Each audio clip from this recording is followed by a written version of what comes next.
I was looking for the yellow van. This is the new... No, I can't do that. I need the yellow van. Well, you better get used to this one.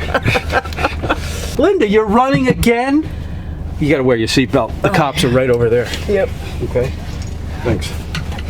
Why, Linda? Why? I don't know. I mean, I have to ask you this. Are we on I'd yet? What? Are we on? We're always on. Hey.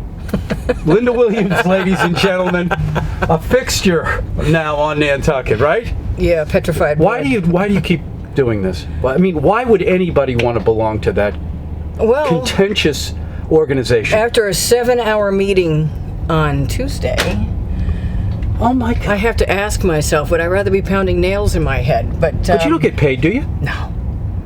What is it? Seriously, what is it that you like about it? It's fulfilling work because you're sort of the gatekeepers, architecturally speaking, of Nantucket, and I've been here my whole life. The gatekeeper. 43 years year-round and 18 years before that. My grandparents started coming in 1929, so we're sort of totally invested here. Yeah, I know that. What do you mean by a gatekeeper, though? That's gatekeeper because all roads except for split rail fences out of town lead to the HDC, for better or for worse, necessary evil, however you want to look at it. It's necessary to keep Nantucket sort of special for everybody that lives here and for people who want to come here. It's part of Nantucket's cachet, I suppose. But wouldn't it be more exciting to have more progressive architecture? No. That's not who we are. They want progressive architecture, go to Long Island. Okay. Basically. We're always in a battle to be more loosey-goosey outside of the old historic districts.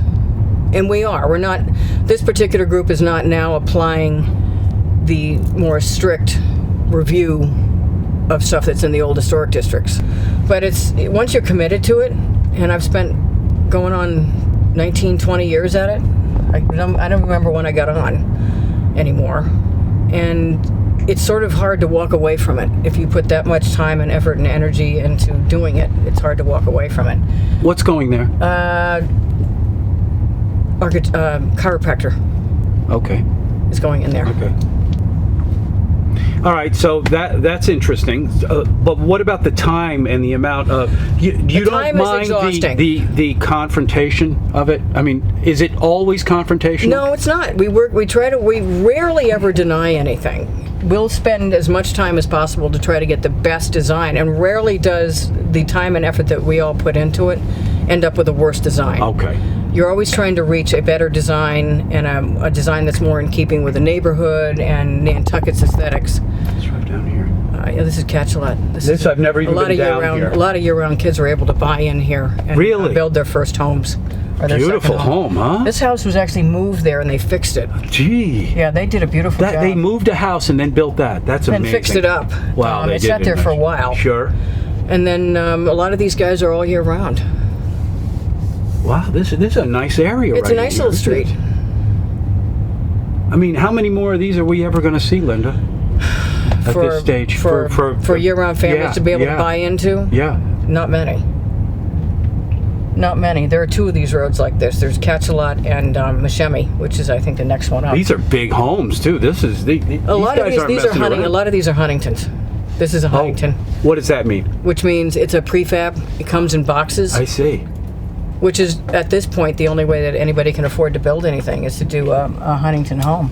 That's why they look similar. They look like boxes. Oh, yeah. Because Huntingtons come in prefabricated boxes. But we're seeing a lot of those. When during the downturn in the economy, everybody wanted to get... everybody needed work. So the stick-build guys were in competition with the modulars. We didn't see a lot of Huntington homes during those 3 or 4 years at all. And now that the economy is turned around and building is going crazy for us and the building department, that we are now seeing Huntingtons because Huntington or modulars are cheaper now than stick-build because all the stick-build guys are so busy.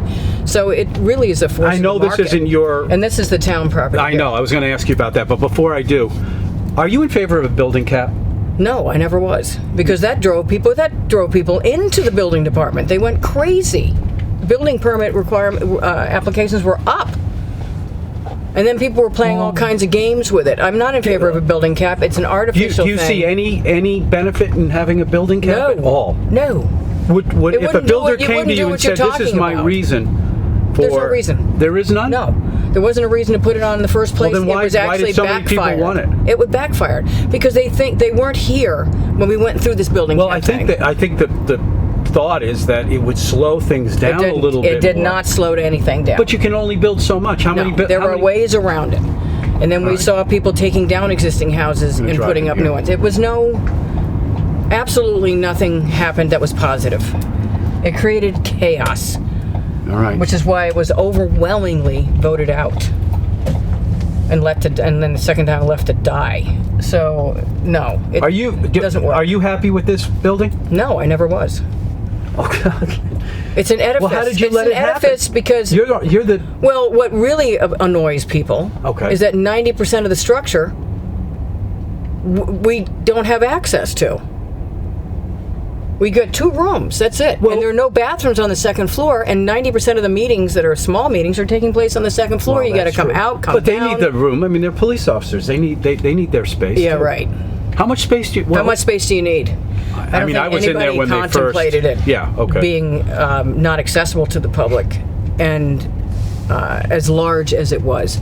So I'm working with the architects for the fire department now. Yeah. Now, how's that coming? It's simple. Simple. It's big because it needs to be big. Right. It's going to be real big. And it's running this way. Are you in favor of bringing everybody out here? No. Okay.